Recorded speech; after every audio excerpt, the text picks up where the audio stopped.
अभी अपन लोगों ने भजन गाया, पत्ते पत्ते पे लिखा है श्याम जिया। उसका सुख है, परमात्मा की शरणागति का केंद्र बिंदु है। महाराज समय आया, ध्रुव जी महाराज को गोदी में बिठाया। देवऋषि नारद ने उत्तानपाद को कहा, उत्तानपाद दौड़ कर आए, अपने बेटे को लेकर गए, सिंहासन पर बिठाने लगे। माँ ने मना कर दिया, मैंने अपने काका की लड़की से तुम्हारा विवाह करा था, तो उसका जो पुत्र है उत्तम वही सिंहासन पर बैठेगा।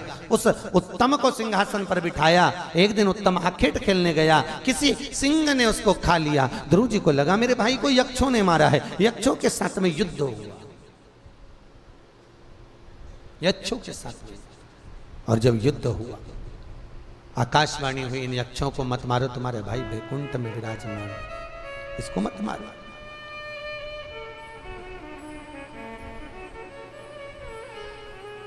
मत मारिए इसको। यक्षों के साथ युद्ध बंद हुआ। ध्रुव जी महाराज सिंहासन पर बैठे। फिर बेन का राज, पृथु का राज, पृथ्वी का दोहन, फिर ऋषभदेव जी महाराज का अवतार, अहिंसा परमो धर्म को जानने वाले। और ऋषभदेव जी महाराज के पुत्र भरत जी वन में बैठकर तप करे, और भरत जी वन में बैठकर जब तप करे, एक हिरण का बच्चा हो गया। उस हिरण के बच्चे को लिया है, हिरण के बच्चे को सजा धजा कर उसके स्मरण में, उसके चित्तवृत्ति में, उसकी सेवा में लग गए। एक दिन हिरण का बच्चा कहीं चले गया, उसकी याद में प्राणों को त्याग दिया, तो हिरण की योनि में चले। ये अंतिम बिंदु है महाराज, आखिरी का बिंदु है कि अंतिम बिंदु हमारा क्या होगा। हमारा आखिरी का बिंदु है क्या? हिरण की योनि मिल गई। बहुत ध्यान देना, गरुड़ पुराण में लिखा है 84 लाख योनियों में से, गरुड़ पुराण किस किसने सुनी है? सुनी है सबने? ठीक है। कब सुनी? जब कोई निपटा तब। गरुड़ पुराण थी, बोलो तो सरी थी? ठीक है। कितनी मोटी थी?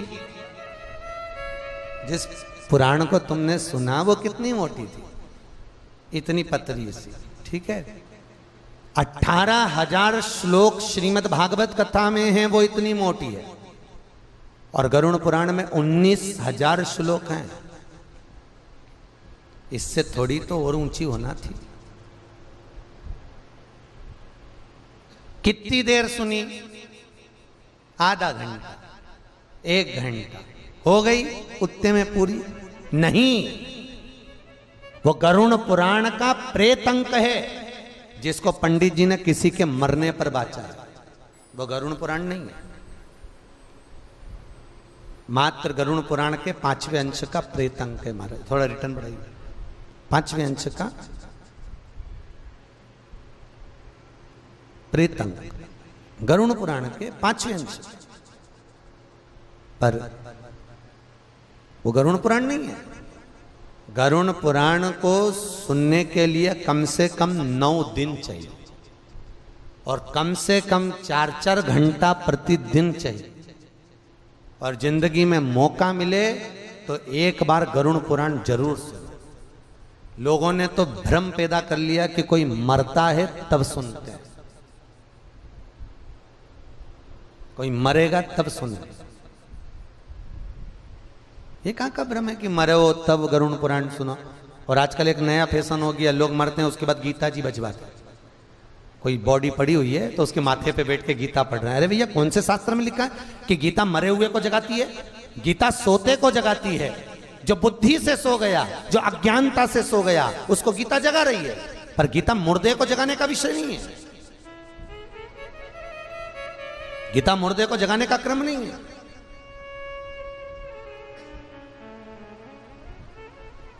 गीता मुर्दे को नहीं जगाती। कभी मौका मिले अवश्य सुनो, अवश्य। अगले वर्ष 2020 में गया जी में गरुड़ पुराण की कथा है। हमारी तरफ से सबको निमंत्रण, सब आओ और गया जी में बैठ के गरुड़ पुराण सुनो। गया जी प्रयास रहेगा आप सब भी पहुंचकर उस कथा का लाभ लें। मरे हुए को सुनाने की गरुड़ पुराण नहीं है। वेद व्यास जी ने 18 पुराण की रचना करी, उसमें गरुड़ पुराण को श्रेष्ठ पुराण का वर्णन दिया। क्यों? उसमें हमारा जिंदगी जीने का तरीका लिखा है कि हम अपनी जिंदगी को कैसे जिए। बचपन, जवानी, अधेड़ी, बुढ़ापा कैसे निकले। जो तुम मरने के बाद सुनते हो वो केवल प्रेत अंग, एक छोटा सा गरुड़ पुराण में से 5वें अंश में से 19वें अध्याय के बाद जो निकाला गया, 19वें अध्याय के बाद जो निकाला उसको एक पुस्तिका में लिख दिया। और लिखा इसलिए कि इसमें बता दिया जाए कि पिंड ऐसे करना चाहिए, दान ऐसे करना चाहिए, सोना दान करो, चांदी दान करो, अन्न दान करो, वस्त्र दान करो, ऐसा करो वैसा करो। ये सारा वर्णन गरुड़ पुराण के प्रेत अंक में से निकाला गया, इसलिए उसका नाम दे दिया गरुड़ पुराण। गरुड़ पुराण जिंदगी में मौका मिले तो एक बार जरूर सुनना, एक बार सुनो जरूर कि हमारी जिंदगी कैसे हमें जीना चाहिए, हमारे जीवन का तरीका क्या है। अभी तक लोगों को नहीं मालूम कि हम पैदा क्यों हुए, हमारा जन्म का कारण क्या है, हम क्यों पैदा हुए, किसी अच्छे घर में क्यों हो गए, हमारे पैदा होने का कारण क्या है। 21,600 श्वास मनुष्य के शरीर से निकलती है प्रतिदिन। उस 21,600 श्वास, कई लोग कहते हैं भजन करो, कई लोग कहते हैं तप करो, कई लोग कहते हैं साधना करो, पर गरुड़ पुराण कहती है कि जब मनुष्य पैदा होता है, मां के गर्भ से बाहर निकलता है, उस दिन से लेकर मरता है तब तक मनुष्य जप करता है। उसको कहता है आजपा जप। कौन सा जप है वो? आजपा जप। हमारे हिंदू धर्म में सबसे बड़ा जप है वो आजपा जप। आजपा जप कैसा होता है? जितनी श्वास निकलती है उसमें हमारे स्वर में से ओम निकलता है। 21,600 श्वास मनुष्य के शरीर से निकलती है और 21,600 श्वास भगवान का नाम लेकर निकलती है। आप भले मुंह से बोलो मत बोलो, आप घट की जिब्या से बोलो मत बोलो, आप दिया बत्ती करो मत करो, तो भी मनुष्य जपता, तो भी मनुष्य जपता, तो भी जपे। गरुड़ पुराण कहती है, बड़ा सुंदर सुनिए। पर लोगों ने भ्रम उत्पन्न कर लिया, वो तो मरने के बाद सुनना चाहिए, वो तो मरे के बाद सुनाई जाती है।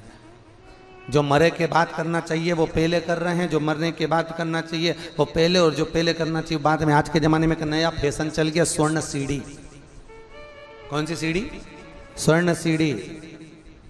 दादा परदादा को सोने की सीढ़ी पे चढ़ा दो।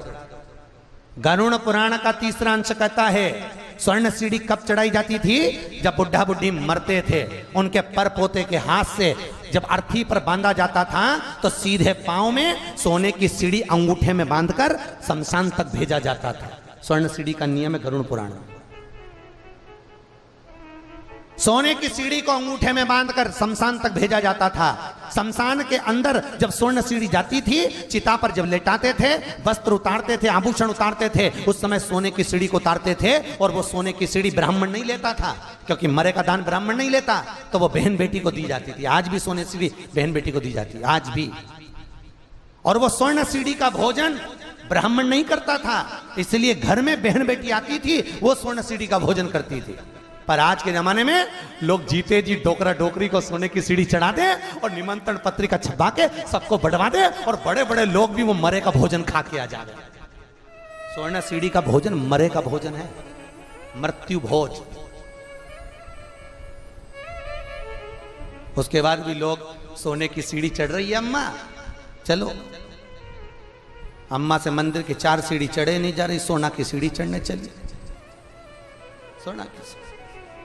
और बेटा बहू इतने चतुर, इतनी सी तो सीढ़ी बनवाई, कितनी इतनी बड़ी, कोई इतनी बड़ी बनवाई, अम्मा चढ़ जाए इतनी बड़ी बनवाई, और वो भी अंगूठा में फंसा रख, चढ़ जा कोई चढ़ रही बात। और वो भी सीढ़ी उन्होंने अपनी बहन बेटी को दे दी। अब बहन बेटियां अभी सोच रही बड़ी जीजी लेगी कि छोटी लेगी, छोटी लेगी कि मंजली लेगी। तो इतने में अंदर से अम्मा कांपती कांपती बोली, 5 को एक एक पाया तोड़ के दे दो, एक एक वो सबको तोड़ तोड़ा के दे दी बच्ची सीढ़ी। क्या जो मरने के पहले करना है वो लोग बाद में करते हैं, जो बाद में करना है वो पहले करते हैं। भ्रमता है लोगों की, भ्रमता। और भ्रम में जी रहे हैं लोग। एक और नया फैशन आपने देखा होगा, लोग मंदिर की परिक्रमा करते हैं तो पीछे प्रणाम करते हैं मंदिर के। देखा है कि नहीं देखा आप लोगों ने? अरे बोलो तो सही। देखा है? एक व्यक्ति ने करा, दूसरे ने चालू करा, दूसरे ने करा, तीसरे ने चालू करा, अरे पूरे लोग उसी चक्कर में भ्रमित हो गए। पूरे लोग मंदिर के पीछे प्रणाम कर रहा है। जितने लोग मंदिर के आगे प्रणाम नहीं कर रहे, उससे दुगना मंदिर के पीछे प्रणाम कर रहा है। क्यों कर रहा है? किस शास्त्र में, किस पुराण में, किस वेद में कहां लिखा है कि मंदिर के पीछे प्रणाम करो? भैया भागवत कहती है भगवान युद्ध का मैदान छोड़कर भागे थे। भागे थे कि नहीं भागे थे? भगवान को युद्ध का मैदान छोड़कर भागने की जरूरत क्या थी?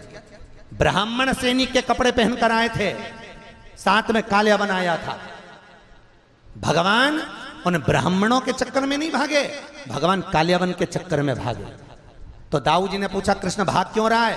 कन्हैया कहते हैं दाऊ दादा ये काल्यावन है। तो भाग क्यों रहा है? ये ब्राह्मणों की बहुत सेवा करता है, इतना दान, इतना पुण्य, इतना सत्कर्म करता है कि इसको मारने के लिए पहले इसके पुण्य कम करना पड़ेंगे, इसका धर्म कम करना पड़ेगा, और जब तक इसका पुण्य कम नहीं होगा तब तक ये मरने वाला नहीं है। अगर पुण्य कम हो गया अपने आप मर जाएगा। तो क्या करेगा तू? कृष्ण कहते मैं भागूंगा, मैं भागूंगा तो ये काल्यावन मेरे पीछे आएगा, मेरे पीछे आएगा तो मेरी पीठ देखेगा, और मेरी पीठ देखेगा तो दौड़ते दौड़ते मेरी पीठ देखते देखते इसका सारा पुण्य समाप्त हो जाएगा। और जब पुण्य समाप्त होगा अंदर आएगा गुफा में, अपने आप मुचकुंद ही मार देगा, मुझे तो मारने की जरूरत नहीं पड़ेगी। जब पुण्य समाप्त होता है व्यक्ति खुद मर जाता है। विष्णु पुराण में लिखा है कि मंदिर के पीछे प्रणाम करने से व्यक्ति जितना व्रत करता है, दान करता है, तीर्थ करता है, उपास करता है, वो सारा समाप्त हो जाता है। विष्णु पुराण के अंदर वर्णन है। पीछे प्रणाम नहीं किया जाता। लक्ष्मी ने नारायण से पूछा आपके आगे कौन है? भगवान कहते धर्म। और आपके पीछे कौन है? अधर्म। जब हम अधर्म को देखते हैं तो हमारा पुण्य समाप्त होता है। पर दुनिया के लोगों को कौन समझा? आज के जमाने में लोग एक प्रणाम कर रहा था, उसको देख के दूसरा हो गया, दूसरे को देख के तीसरा हो गया, सब दीवाल माथा भड़क रहा है, पर आगे कम प्रणाम कर रहे, पीछे ज्यादा कर रहे। अगर भागवत सुनी होती तो दुनिया में कोई पीछे प्रणाम नहीं करता, पर सुने तो वो तो यहां से सुने, यहां से निकाल दे बच्ची कुछ सब झटका कौन धारण करे। कथा हमेशा सीख देती है। क्या देती है? सीख। बस उसको समझने वाला चाहिए, ब्रह्मता में जीने के लिए नहीं, सुखता का अनुभव करने वाला। महाराज ऋषभदेव जी महाराज के पुत्र भरत जी हिरण की योनि में पड़ गए। 84 लाख योनि में सबसे आखिरी की योनि है गौ माता की, और नीचे से 1, 2, 3, 4 नंबर की जो योनि है, चौथे नंबर की वो कुत्ता की योनि। कौन सी योनि है? कुत्ते की। आखिरी योनि गौ माता की, नीचे से चौथी कुत्ते की योनि। इसके बीच में जलचर, थलचर, वायुचर की योनियां प्राप्त होती रहती। ये माथे पर जो जुआ होता है ये 62वें नंबर की योनि है। कौन से नंबर की? 62वें। कोई घर में चूहा मरता है, मरने के बाद वो सड़ता है, सड़ने के बाद जो सफेद वाली इल्ली हो जाती है वो 65वें नंबर की योनि है। 65वें नंबर। ये सारी योनियां मनुष्य काटता है, सब योनियां काटता काटता जाता। और काटने के बाद, इसलिए हमारे यहाँ हिंदू धर्म कहता है गौ माता की सेवा करो। किसकी सेवा करो? गौ माता। क्यों? गाय की सेवा करते करते अटैक आ गया, हार्ट अटैक आ गया, शुगर बढ़ गई, बीपी बढ़ गया, एक्सीडेंट हो गया, तो गाय माता की सेवा करते करते अगली योनि गाय की मिल जाएगी, गाय की मिलेगी, इसके बाद योनि मनुष्य की, क्योंकि 84 लाखवीं योनि, आखिरी योनि भुगतने के बाद मनुष्य की योनि। और कुत्ते की योनि चौथे नंबर की, नीचे से चौथी। और मालूम पड़े मॉर्निंग वॉक में कुत्ता घुमा रहे थे, एक्सीडेंट हो गया, अटैक आ गया, शुगर बढ़ गई, बीपी बढ़ गया, निपट गए, कुत्ते की याद में प्राण त्यागे तो कुत्ते की योनि में पड़ गए। और कुत्ते की योनि चौथे नंबर के। अब काटता रहे काटता रहे काटता रहे, काटते काटते फिर जा गाय की योनि में, और गाय की योनि से निपटत फिर जा मनुष्य की योनि। इसलिए शास्त्र कहता है गौ माता की सेवा करो, कुत्ता की नहीं। चौथी है वो आखिरी है, चौथी है। हिरण की योनि में पड़े, हिरण की योनि से निकले, संतों की परिक्रमा करी। 688 नंबर की योनि है हिरण की योनि। कौन से नंबर की?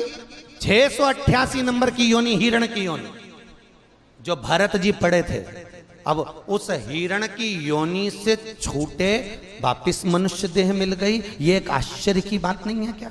सोचो जरा, 688 के बाद तो कितनी योनियां काटना है, उसके बाद में मनुष्य की देह मिलती, फिर गाय की योनि माता, फिर मानव की देह माता, पर 688 योनि के बाद सीधे मनुष्य देह कैसे मिल गई? तो शास्त्र कहता है, भागवत वर्णन करती है कि उस भरत ने हिरण की योनि को पाने के बाद संतों की कुटिया की परिक्रमा करी, जहां यज्ञ होता था उसकी परिक्रमा करी, पीपल के वृक्ष की परिक्रमा करी, आदि कादिक जहां संत बैठे रहते थे उनके आसपास घूमा करता था। परिक्रमा का फल कितना है ये शास्त्र करा है। भागवत की परिक्रमा, पीपल की परिक्रमा, संत की परिक्रमा, गुरुजन की परिक्रमा, माता पिता की परिक्रमा, इस परिक्रमा का फल कितना है, पुण्य कितना है? यहां तक कहते हैं आखिरी दिन जो मर जाता है उसकी भी परिक्रमा होती है। देखिए आप लोगों ने, जो मर गया उसकी परिक्रमा हो रही है। तो गरुड़ पुराण में वो भी लिखा है कि मरने वाले की परिक्रमा क्यों होती है, मरने वाले की परिक्रमा क्यों की जाती है। केवल उसका एक फल है कि जो व्यक्ति परिक्रमा करता है उसने अपनी जिंदगी में अगर कोई शब्द उससे कुछ आड़े टेढ़े कहे हो, जिंदगी में अगर पानी नहीं पिलाया हो, चरण ना दबाया हो, अब शब्द कह दिया हो, गलती हो गई हो, तो क्षमा का बिंदु है परिक्रमा महाराज। तो वो जीव की जब परिक्रमा करता है तो परिक्रमा करते समय वो जीव जब आकाश मंडल से जाता है तो वो उसको क्षमा करते हुए जाता है कि आज ये मेरी परिक्रमा कर रहा है। आखिरी तक भी परिक्रमा का प्रमाण है साहब, जन्म से जन्म आखिरी तक भी परिक्रमा का प्रमाण। सोमती पे पीपल की परिक्रमा, तुलसी की परिक्रमा, आदि आदि की जितनी परिक्रमाएं यहाँ शास्त्र में, हर वृक्ष की परिक्रमा का अलग फल है। आंवले के वृक्ष की परिक्रमा, पीपल की, बरगद की, सबका अपना अपना एक प्रमाण दिया गया। तुलसी की, सबका एक तात्विक सुख वर्णन किया गया महाराज। अब यहां हिरण की योनि से छूटे मनुष्य की देह मिल गई। बड़े भाई ने कहा जाओ चिड़िया उड़ाना, एक बार की उड़ाई, दूसरी बार की ना उड़ाया। राम जी को खेत, राम जी की चिड़ैया नहीं उड़ाता। बड़े भाई ने लात मारकर निकाल दिया, ये तो जड़ है, मूर्ख है, पागल है। दुनिया के लोगों ने उसको पागल कहा, नाम पड़ गया जड़ भरत। जड़ मतलब पागल, और पागल हमारा प्रमोशन, समझदारी डिमोशन। पागल क्या है? प्रमोशन। मीराबाई को लोग पागल कहते थे, कर्माबाई को लोगों ने पागल कहा। दुनिया के लोग संत, महात्मा, जोगी, सन्यासी, तपस्वी, साधक, उपासक, इन सबको पागल कहते हैं, सबको पागल। पर पागलपंती प्रमोशन है साहब, प्रमोशन। घर में एक बहू रहती है समझदार, एक बहू होती है पागल, जिसमें अक्ल ही नहीं रहती। सास कहती है इसमें तो बिल्कुल अक्ल नहीं है, और जो समझदार होती है बेचारी 24 घंटे काम में लगी रहती। मामा जी आए कि नहीं, काका जी आए कि नहीं, बुआ जी ने रोटी खाई कि नहीं, फूफा जी आए कि नहीं, नाना जी ने आए क्या नहीं, और सबका ध्यान रखेगी जो समझदार होगी। और जो पागल सबसे पहले तैयार हुआ के, छोटी मोटी करके, फैशन वैशन करके, सबसे पहले नाश्ता मास्ता करके, खा पी के जा चूल्हा, वो तो अलमस्त, वो पागल। तो किसी ने अपनी सास से कहा देखो तेरी बहू को तो देख ले, कितनी तैयार होकर खा पी के वो तो सबसे पहले आ गया के खाली। तो सास भी कहती मेरी बहू में तो छोटी में तो अक्ल नहीं, और बड़ी कितनी समझदार, सबको साथ रही। अब ईमानदारी से बोलो, सास हिस्सा देगी तो बड़ी को ज्यादा देगी क्या? पागल को कम देगी क्या? नहीं। हिस्सा जब बराबर मिलना है, जमीन जायदाद बराबर मिलना है, तो काय को समझदार होके सबका चूल्हा चौके का ध्यान करो। इसलिए तो पागल होके अलमस्त रहो। मीरा भई रे बावरी, बावरी मतलब पागल, पागल मस्ती। जो बहुत समझदार होता है उसको काम ज्यादा दिया जाता है, ऑफिस में भी। कहां पर? जितने लोग सर्विस करते हो देखना, जो ज्यादा समझदार होगा उसको ऑफिस में भी ज्यादा काम मिलेगा, और जो पागलपंती करेगा तो ऑफिसर भी कह देगा इसमें तो अक्ल नहीं है, इसको मत देना काम, उसको लिखा पढ़ी अच्छी नहीं है, उसको कंप्यूटर चलाना नहीं आता, फाइल बिगाड़ देता है, उसको मत देना। जो समझदार है उसको दे दे। और बेचारा समझदार बेचारा लिख लिख के कर करके ही परेशान, और जो बेचारा पगला वो आराम से पान मान खा के चकाचक फिर ही बैठे। काय को पगला अलमस्त, समझदार ना बनी, पागल बने। भगवान की भक्ति में ऐसे पागल हो जाओ, ऐसे पागल हो जाओ कि कुछ सूझे ना, कोई सूझे। मीरा भाई रे बाबा शास्त्र का कथा सत्संग भजन कीर्तन सुख के समय आया। हिरण की योनि से छूटने वाले भरत जी महाराज ने राजा राहुगण को ज्ञान दिया। राजा राहुगण ज्ञान की मुद्रा को प्राप्त कर कर कपिल मुनि के आश्रम में से वापिस पधारे। आगे जो वर्णन आया हिरण्यकशिपु का जो चरित्र आता है, उससे पहले नरकों का कथन व्याख्यान किया। जीव अपने अपने कर्म के अनुसार नरक भोगता है और उस नरक को भोगते भोगते जीव अपने कर्म का भोग भोगने के बाद फिर परमात्मा के धाम को चले जाता है। आगे फिर वर्णन किया हिरण्यकशिपु के चरित्र का, जिस हिरण्यकशिपु ने तप किया, वर मांगा, न नीचे मरू, न ऊपर मरू, न अंदर न बाहर, न अस्त्र से न शस्त्र से, न दिन में न रात में, न नर से न पशु से, ना ही 12 महीने में मैं मरू ना, वर प्राप्त किया।